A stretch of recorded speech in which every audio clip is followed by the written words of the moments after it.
So, okay, hiwalay yung mag-asawa, pero hindi ka kailanman parang nakulangan, yung feeling na Hindi po kulang talaga, no. his presence as a father. Super, the one way that I can describe my dad is he was very present sa buhay ko.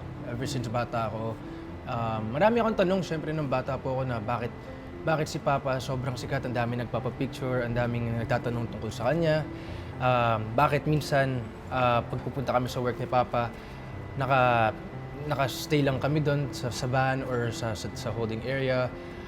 Or bakit minsan, my parents, when I was a kid, they would give me the opportunity to sleep with the both of them in one room, one bed, na parang complete family. Totoo. So it's something that I'm grateful for na pinaranas nila sa akin.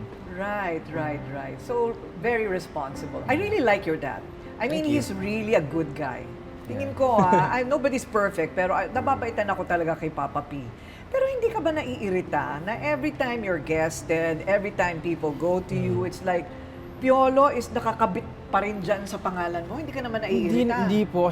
Para sa akin, mas ipinagmamalaki ko yun. Ang daming nag-iisip na it's something na naghihinder sa akin sa mga opportunities na palagi ako makukumpara sa tatay ko. Para sa akin, wala naman talaga ako sa ganitong opportunities.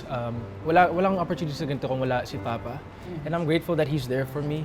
And that's something na inevitable. Hindi siya mawawala sa buhay ko. And I'm happy that he's my dad.